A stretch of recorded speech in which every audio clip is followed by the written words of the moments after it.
happened. I really can't. What did she say in the letter? Do you recall?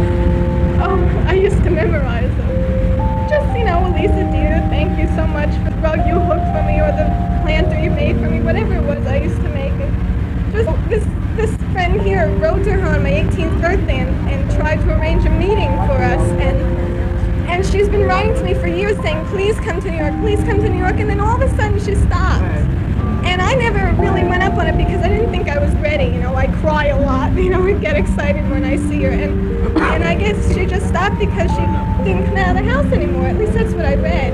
And that really hurt me because I invited her to my wedding and asked her to be matron of honor and everything. And she was so sweet. And she was like just a member of my family. I loved her so much. And I'm sure so many fans feel that way about her because she wrote to everybody. If you wrote to her, she wrote to you from 1925 right on up to 1977, May 10th. And I just think that's terrific. I think so many movie stars, they hate their fans, They think they're a bother and a pain in the neck, but Joan Crawford, she lived for her fans. And I've heard a lot of bad stories about her, but I don't listen to her. And every year for 10 years after her death, I did a page in Variety, a $1,000 page about this big in the Daily Variety. And I had a signature from all the friends that love her and who believed in her and that she did so much for. And they each sent $5. Bob Hope, Cesar Romero, all these people sent $5 checks. And I put their name on it. Everybody's name was all around a magnificent portrait of her. And it was about this big, the portrait. And every year it was a new portrait for 10 years. And I had letters from all over. Douglas Fairbanks Jr. wrote to me. I still have all these letters from people saying how grateful they were. When a person does wonderful things, it's not ever mentioned. It's only a tiny thing and make it into a mountain to make it interesting to the public. And that's not right. Now, for instance, a woman died of childbirth. I knew who she was. Her name happened to have been Dorothy also. She had 12 children.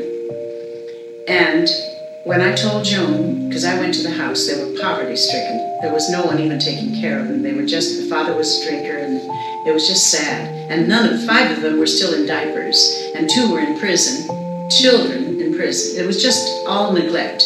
And they were really poverty-stricken. So when I told her about it, Joan said, okay, Mother Goose. She said, when do we start and what do we do? Let's go.